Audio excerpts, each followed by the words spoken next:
Bonsoir à tous, soyez les bienvenus sur France 3 Alpes. À la une de l'actualité ce mercredi, une fusillade hier soir près de Grenoble, à Échirolles, dans la cité du Limousin. 2 hommes ont été arrêtés et placés en garde à vue. Une Kalachnikov a été retrouvée dans leur véhicule. Retour devant la justice pour l'inspectrice du travail et le lanceur d'alerte accusé de violation du secret professionnel par Tefal. À Chambéry, leur procès en appel s'est tenu aujourd'hui. Au palais de justice, un rassemblement était organisé pour les soutenir. Et puis nous irons à Annecy, où une course solidaire a rassemblé près de 7500 personnes aujourd'hui. L'objectif, récolter de l'argent pour financer du matériel pour des sportifs handicapés. Le financement du handisport, un sujet que nous évoquerons ensuite avec Karine Canard, membre du comité handisport de l'Isère, notre invitée ce soir. À 19h30, l'édition nationale reviendra, elle, sur l'arrestation d'un adolescent de 15 ans, interpellé aujourd'hui à Paris pour un projet d'attentat. C'est le 3e mineur arrêté en l'espace d'une semaine. Tous ont été endoctrinés par Daesh via la messagerie cryptée Telegram. Et puis, il sera aussi question du rachat de Monsanto par le géant de la chimie Bayer. L'alliance des pesticides et des OGM. Les écologistes dénoncent la toute-puissance de ce nouveau groupe qui va peser encore plus lourd face au monde agricole. Une fusillade a donc éclaté hier soir vers 21h dans la cité du Limousin, à Échirolles, près de Grenoble. Un homme a ouvert le feu sur un immeuble du quartier. 2 suspects ont été arrêtés, connus des services de police pour des méfaits liés au trafic de drogue. Ils étaient en possession d'un fusil mitrailleur. Jordan Guéant, Gilles Ragri. 13 impacts de balles sur les murs d'un immeuble d'habitation. Hier soir vers 21h, une voiture s'avance, allée du Limousin à Échirolles. À son bord, 2 hommes, dont un armé. Très vite, une rafale de tirs se fait entendre, sans faire de blessés. Mais ce matin, aucun riverain n'a accepté de raconter par peur des représailles. Une peur comprise par la police. Ça devient inquiétant, que ce soit pour les habitants du quartier qui ne peuvent pas sortir tranquillement sans avoir peur de se prendre un coup de Kalachnikov. Là, c'est encore plus inquiétant parce qu'on est parti sur des armes lourdes. Dans ce quartier réputé sensible, il s'agit de la 5e fusillade en un an. Des tirs toujours plus fréquents ces dernières semaines, à Échirolles mais également à Grenoble, et toujours sur fond de trafic de drogue. Les policiers redoutent une nouvelle guerre des réseaux. On le voit sur Marseille. À Marseille, on ne tire plus pour faire semblant, on tire pour tuer. À Grenoble, en 2007, c'était ça, on a tiré pour tuer. Là, on va y revenir et il faut stopper ça immédiatement. Il faut trouver un moyen pour éviter l'approvisionnement de ces armes sur Grenoble. Tous demandent donc de nouveaux renforts, un message relayé par le maire d'Échirolles. Il faut de la présence humaine régulière dans ces quartiers pour démanteler les lieux, pour démanteler les occupations illicites de halls d'entrée ou d'espace qui fait que l'état de droit est mis en cause. Hier, en fin de soirée, 2 hommes âgés d'une trentaine d'années ont été arrêtés, connus des services de police pour trafic de drogue. Ils ont été stoppés net par un accident de la circulation à 5 km du lieu de la fusillade. Au volant de leur grosse berline noire de location, les 2 hommes tentaient de se débarrasser d'un sac dans lequel se trouvait une Kalachnikov et un gilet pare-balles. En bref, sachez qu'un incendie s'est déclaré en fin d'après-midi dans une ancienne manufacture de tabac à Pont-de-Beauvoisin en Isère. D'importants moyens ont été déployés sur place. Les habitations proches ont dû être évacuées. Et puis, cette dernière minute, un incendie s'est aussi déclaré à Chambéry, au bar Le Vertigo, dans le carré Curial. 40 personnes ont dû être évacuées. Le feu est maîtrisé. Justice avec l'affaire Tefal. Le procès en appel d'une inspectrice du travail et d'un lanceur d'alerte s'est tenu aujourd'hui devant le tribunal de Chambéry. Tous 2 avaient été condamnés pour avoir violé le secret professionnel et pour recel de documents appartenant à la société Tefal. Les syndicats étaient une nouvelle fois mobilisés pour les soutenir. Bernard Portugal, Didier Alban. Ils sont venus en nombre, plusieurs dizaines de personnes, syndicalistes, élus ou simples citoyens réunis devant le palais de justice de Chambéry pour défendre Laura Pfeiffer et Christian Micheli. Nous défendons ici l'un des piliers de la République qui est, avec l'indépendance de la justice, l'indépendance des corps de contrôle et notamment de l'inspection du travail, qui a un rôle fondamental pour rééquilibrer les relations sociales dans un pays où elles sont très déséquilibrées en faveur du patronat. Rien qu'en dénonçant des faits, des abus de pouvoir, dénonçant des choses illégales, eh bien, ces gens-là sont emmerdés par la justice. Donc on voit bien qu'aujourd'hui la répression s'étend et les difficultés sont de plus en plus nombreuses quand il s'agit de dénoncer, de riposter, de se défendre nous-mêmes. À l'intérieur du palais de justice, Laura Pfeiffer, inspectrice du travail, comparaît en appel après avoir été condamnée en décembre 2015 par le tribunal correctionnel d'Annecy à 3 500 € d'amende avec sursis. Des faits de recel de documents confidentiels et de violation du secret professionnel qu'elle conteste. J'ai juste fait mon travail, rien de plus, rien de moins. Donc c'est ça qui m'est reproché aujourd'hui. J'espère que la justice saura dire que je n'ai rien à me reprocher, que M. Micheli n'a rien à se reprocher et j'espère qu'ultérieurement la justice saura reconnaître aussi la culpabilité des agissements des dirigeants et de la société Tefal. Lors du premier procès, Laura Pfeiffer s'était défendue en expliquant qu'elle avait agi pour se défendre et défendre sa profession face aux pressions exercées selon elle par Tefal. Cet après-midi, les débats ont duré plus de 5 heures. L'avocat de la société Tefal déplorant notamment que son client ait été malmené selon lui dans cette affaire. L'avocate générale a quant à elle demandé que les peines signifiées en première instance soient confirmées pour l'inspectrice du travail et le lanceur d'alerte. Dans l'actualité également, cette sordide affaire. 2 femmes se trouvent actuellement en garde à vue et 2 hommes sont recherchés par la police grenobloise. Ils sont suspectés d'être liés à la séquestration d'un jeune homme handicapé dans le but de lui soutirer de l'argent. Tous les détails sur alpes.france3.fr. Politique à Grenoble, Alain Carignon refait encore parler de lui. Après l'affiche Wanted, ce sont des autocollants qui créent la polémique. Portant la mention réalisation Carignon, ils sont apposés sur une 50aine d'édifices bâtis durant les 2 mandatures d'un ancien maire et ministre par un collectif intitulé Grenoble le changement. Christian Deville, Franck Serroni. Sébastien et Yannick n'étaient pas encore nés à la fin de l'ère Carignon en 1995, mais aujourd'hui ils sont des membres actifs du collectif qui estampille les monuments de la ville du nom de l'ancien maire et ministre. Cette campagne déjà permet de réinsérer un peu de réalité au sein du débat public. Parce qu'aujourd'hui, on a les débats d'idéologie qui au final sont plus des attaques de personnes et qui ne sont pas forcément très constructives. Alors ça permet de voir ce qui a été fait. On pourra dire ce qu'on veut sur Carignon. Ce pont, il a été érigé sous la municipalité Carignon et ça on ne pourra pas lui enlever. De côtoyer un personnage d'État comme ça, qui a un certain charisme, forcément pour un jeune qui essaye de militer pour sa ville, qui est un peu investi dans la politique, forcément c'est un très bel exemple. Le pont d'Oxford, le parc Pompidou, le synchrotron Europol, le tramway, l'autoroute de Valence et bien entendu le musée de peinture font partie de la liste des 50 réalisations revendiquées par Alain Carignon. Condamné puis réhabilité, l'homme, malgré ses récents échecs électoraux, réussit avec cette initiative à exister encore sur la scène politique locale pour ne délivrer qu'un seul message. Le PS et les Verts à Dez de Raymond Avrier ont triché et ont menti. En réalité, Grenoble d'aujourd'hui vit sur la 50aine de réalisations que nous avons réalisées dans les années 90. Et entre-temps, depuis, ils ont ruiné Grenoble. Le message est clair, tout comme le soutien du parti Les Républicains à l'ancien maire de Grenoble.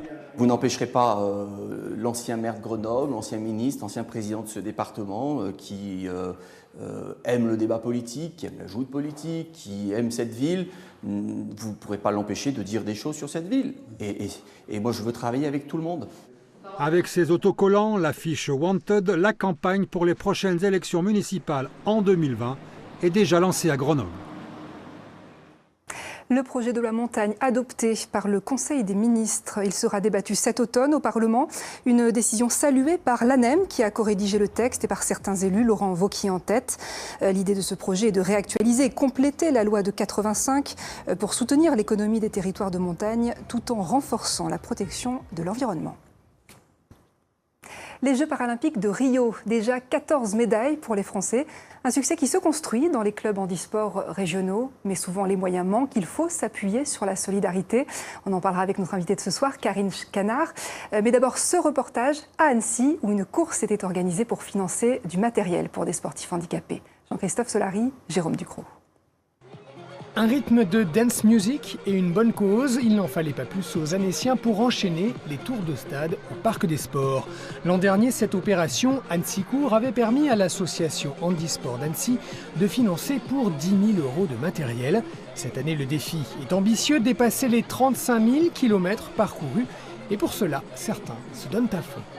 Là, pour l'instant, on vient d'arriver, on a fait 6 tours. Courir, franchement, on aime bien ça, du coup, c'est toujours ça. Pour les handicapés, tant qu'il faut aider, il faut aider. On a testé le fauteuil et c'est super dur. Le fauteuil roulant, symbole du handicap physique. Un atelier permettait aux jeunes de se mettre dans la peau d'une personne privée de l'usage de ses jambes. Les sensations sont immédiates. Ça fait bizarre d'avancer en roulant avec la force de tes bras, ça fait... Je sais pas comment expliquer, ça fait bizarre. Étrange mais pas repoussant, depuis que les élèves handicapés suivent leurs cours en milieu scolaire ordinaire, le regard des adolescents a changé. Les gamins justement ont moins peur d'essayer, moins d'appréhension à ce niveau-là. Ils viennent vraiment de leurs propres moyens, alors qu'avant, il fallait presque les pousser un peu, leur proposer, quoi. C'est bien, ça évolue, ouais, ça change. Alors même si la barre des 35 000 km parcourus n'est pas passée ce soir à 20h, l'essentiel est ailleurs. L'initiative SM en Haute-Savoie, après Annecy, c'est Thonon qui s'est mise à courir cette année avec plus d'1 millier de participants. Voilà, une initiative qui répond à un problème que vous connaissez bien, Karine Canard, celui du financement handisport. Bonsoir. Bonsoir. Vous êtes membre du comité handisport de l'Isère, 27 clubs, 530 licenciés, 6 athlètes au JO. Est-ce qu'il est difficile de pratiquer un sport dans de bonnes conditions lorsque l'on a un handicap ? Eh bien, oui et non. Justement, on est là pour ça. Le comité départemental handisport de l'Isère est présent pour aider financièrement tous les clubs qui sont développés en Isère. Au niveau de la région Auvergne-Rhône-Alpes, c'est pareil, il y a des financements qui sont distribués entre les différentes associations. Vous dites non, mais pourquoi ? Alors à quoi on se heurte comme problème ? Alors le premier problème, c'est le coût que représente un matériel sportif, par exemple un fauteuil tout-terrain qu'on peut voir dans nos montagnes. Donc c'est comme un VTT, mais à 4 roues, peut valoir 6 000 €. Donc c'est tout de suite un prix assez impressionnant pour un particulier. Donc le comité départemental handisport de l'Isère peut se procurer ce matériel via du sponsoring, du mécénat, des aides financières. Justement, est-ce que des aides de l'État sont prévues ou des aides des fédérations sportives ? Alors, au niveau du département, on reçoit des aides de l'État, oui, du CNDS. On reçoit des financements via du mécénat avec un groupe de mutualistes à Piscille, et on fait des actions de sensibilisation, donc où là c'est plus sur la méthode du sponsoring. Alors vous parlez du sponsoring justement, quel accueil recevez-vous auprès des entreprises que vous sollicitez ? Eh bien en général on est assez bien accueillis, enfin même très bien accueillis. C'est toujours une collaboration pour faire en sorte que les salariés prennent connaissance du handisport. C'est des actions de team building en général. Donc du coup, on met en situation leurs salariés et on leur propose différents ateliers, du rugby fauteuil, du torbal, pour que tout le monde se mette dans la peau d'une personne handicapée en train de faire du sport. On le voit souvent lorsqu'on atteint le haut niveau pour participer aux compétitions internationales. Certains sportifs passent par le financement participatif sur Internet. Ça veut quand même dire qu'il n'y a pas les budgets pour évoluer au plus haut niveau après ? Oui, alors il y a au niveau des athlètes paralympiques, par exemple là pour Rio, c'est la Ligue Auvergne-Rhône-Alpes, donc pour la région, elle distribue l'argent et finance ses athlètes. En parallèle, les athlètes, oui, ont besoin de financement participatif, donc pour les entraînements, donc avant les Jeux, tout ce qui est financement de son entraînement, parce que du coup, ils doivent diminuer leur temps de travail. Donc voilà. Et les JO en ce moment, justement, c'est une belle visibilité. Est-ce qu'il y a un effet JO ? Est-ce que ça facilite vos démarches ? Et est-ce que ça change aussi le regard sur le handicap qui n'est pas toujours tendre ? Oui, les Jeux paralympiques, là, c'est fabuleux. En plus, on a 100 heures de direct cette année. On voit très bien que les journalistes sont présents pour médiatiser ces athlètes comme il se doit au niveau du sport, de la pratique 6 athlètes isérois. 6 athlètes isérois qui font des bons résultats. On a 26 disciplines sportives en Isère et elles sont bien représentées aux Jeux aussi. Et donc, d'ailleurs, ce soir, l'équipe de rugby fauteuil commence et joue. Et on a un Grenoblois, un Bourgoin-Jailleux de Bourgoin-Jailleux, voilà, qui sera présent dans l'équipe. Eh bien, merci Karine Canard, merci d'être passée nous voir. Vous êtes, je le rappelle, membre du comité handisport de l'Isère. On poursuit avec la foire de Savoie. C'est en ce moment au parc des expositions de Chambéry. À l'occasion de découvrir, en plus des 400 exposants présents, une exposition consacrée au fleuve Amazone. Un voyage ponctué de photos et d'objets, mais surtout marqué par la présence d'un ambassadeur particulier, Kizibi, un chaman brésilien venu échanger avec les visiteurs. Marie Michelier, Cédric Picot. Au milieu des visiteurs, il passerait presque inaperçu. Ici, c'est mon premier fils. Là, mon deuxième fils. La femme de mon premier fils. Et là, vous savez qui c'est? Eh bien, là, c'est moi. Kizibi, c'est son nom, le voici au milieu des siens en tenue d'apparat. Chef de la tribu indienne des Desana, il a quitté le Brésil quelques jours plus tôt pour raconter sa vie, son pays, son rôle de chaman aussi. Le chaman, ce n'est pas seulement le docteur comme chez vous les Blancs. Je suis médecin professionnel, chirurgien et en même temps médecin traditionnel et spirituel. C'est ça mon rôle. Quelques heures de pirogue, 4 avions, 24 heures de voyage au total et le voilà en terre savoyarde, ambassadeur d'une exposition consacrée au fleuve Amazone qu'accueille en ce moment la foire de Chambéry. C'est un territoire tellement singulier avec à la fois énormément de choses qui sont superbes et plein d'autres choses qui sont difficiles, notamment avec l'exploitation de la forêt, l'orpaillage clandestin. D'ailleurs, il y a une salle qui retrace cette partie-là. Enfin, voilà, c'est un territoire qui est aujourd'hui menacé et c'est un peu tout ça qu'on a essayé de montrer dans cette expo. 2 temps d'échange avec le public ont lieu chaque jour à 11h et 15h jusqu'au 19 septembre prochain. Il sera temps ensuite pour Kizibi et sa femme de refaire en sens inverse un périple de près de 10 000 km pour retrouver le calme de leur communauté. Direction Vienne à présent, Vienne et son pont suspendu qui s'est transformé ce midi en vaste marché. Une manifestation à l'initiative de l'Agora des chefs qui rassemble des cuisiniers de renom. L'objectif, mettre en avant les producteurs locaux. Sylvie Bosquiero, Pierre Lachaud. Vu de près, on dirait un marché haut du panier quand même, avec des produits de première bourre. Mais c'est un marché sur l'eau, posé pour une journée sur une passerelle au cœur de Vienne. Un pont gourmand, jeté d'une rive à l'autre par 5 chefs et une poignée de producteurs. L'idée, c'est un déjeuner sur le Pouce et sur le Rhône pour savourer pêle-mêle la matelote d'anguille ou la grillade des mariniers. Il y a quoi d'autre dedans, Philippe? Du cochon, du jarret de bœuf, de la poule à bouillir, du paleron. Je vous passe le pied de porc et le secret du chef, qui est l'un des 5 cuisiniers à l'origine de cet événement qui n'aura lieu qu'une fois. Des chefs sur le pont pour célébrer leurs fournisseurs, ceux qui chaque jour approvisionnent le grand marché de Vienne, une sorte de merci gourmand. On dit toujours 3 choses dans notre cuisine, nous c'est couleur, odeur, saveur. Eh ben, c'est un marché qui est coloré, il y a des parasols de toutes les couleurs, il y a des gens qui se donnent tous les matins pour faire des jolis bancs sur le marché, qui est quand même pas loin du 4e marché de France en termes de volume, Vienne. Il y a à peu près 400 producteurs tous les samedis matins qui viennent sur ce marché, à peu près entre 3 et 4 000 personnes suivant les week-ends. Et c'est vrai que tout ça, on en a besoin de ces choses-là et nous on veut que ça dure. Voilà, avec les appellations Saint-Marcelin, Saint-Félicien, les rigottes de Condrieu, la tome d'Aubé et tous les pains des boulangers de Vienne. Donc c'est quand même beau et intéressant. Vous voyez, la qualité de ce safran, c'est quoi? On expliquait tout à l'heure. Parce que vous prenez le safran comme ça, vous voyez, il doit s'agglutiner l'un à l'autre jusqu'à lever ses petits voisins, vous voyez. On est là pour montrer ce qu'on sait faire.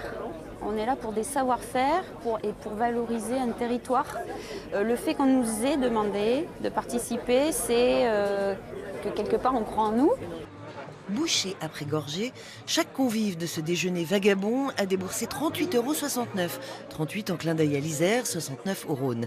Les 300 gourmands étant pour l'essentiel des entrepreneurs locaux, pari réussi, tout le monde était ravi. Qu'est-ce qu'on est mal reçu dans ce pays? C'est une horreur. C'est très bon. C'est vrai, c'est pas pour leur jeter des fleurs, mais les chefs viennois savent drôlement bien mener leur barque. À Lyon, la 17e Biennale de la danse débute ce soir. 37 spectacles, dont 23 créations, sont programmés cette année. Parmi les artistes qui font l'ouverture, 2 chorégraphes contemporains à l'Opéra de Lyon et des acrobates marocains au Théâtre des Célestins. C'est notre reportage Grande Région de ce soir. Il est signé Sylvie Adam et Laure Crozat. 8 danseurs, hommes et femmes, peu importe. Marina Mascarel les a tous interviewés. Chacun a raconté un moment de sa vie où il s'est senti discriminé. Des corps pour partager des histoires. Dans Le Diable bat sa femme et marie sa fille, la chorégraphe espagnole questionne la violence faite aux femmes, la construction du genre et les stéréotypes.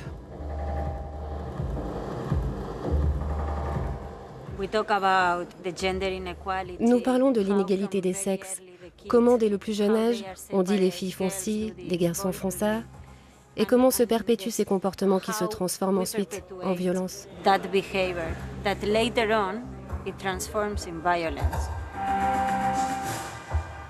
La danse en éveille sur la société, le féminisme ou le thème des migrations avec le travail d'Alessandro Schiaroni. L'Italien expérimente le mouvement giratoire. Il a observé les cigognes et les saumons. Toujours le même trajet. Il fait le parallèle avec les déplacements collectifs des humains. Tourner jusqu'à provoquer le vertige du spectateur.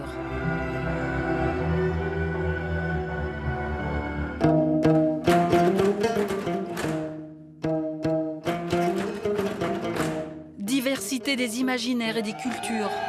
Le groupe acrobatique de Tanger puise son inspiration dans le folklore traditionnel. L'énergie du cercle et de la fête. Pas de décor, des objets du quotidien. Les femmes, elles font leur lessive là-dedans, mais quand elles vont faire la fête, elles vont prendre leur bassine pour aller danser. Donc c'est tout ce patrimoine qui est en voie de disparition, qu'ils ont eu envie finalement de refaire vivre. On peut le matin avoir envie de voir le groupe acrobatique de Tanger, où on est dans une esthétique très familiale, très humaine. Et puis le soir, avoir envie de voir une œuvre extrêmement travaillée, élaborée, composée. D'un univers à l'autre, la Biennale de la danse voyage dans la complexité du monde. Je vous rappelle enfin que pour des raisons de sécurité, France 3 Alpes ne pourra pas vous accueillir comme d'habitude ce week-end pour les Journées du patrimoine. En revanche, je vous convie à vous rendre sur notre site alpes.france3.fr pour consulter la carte interactive des sites patrimoniaux de la région que vous pourrez visiter. Fin de ce journal. Merci de l'avoir suivi. À suivre la météo et l'édition nationale. Très bonne soirée.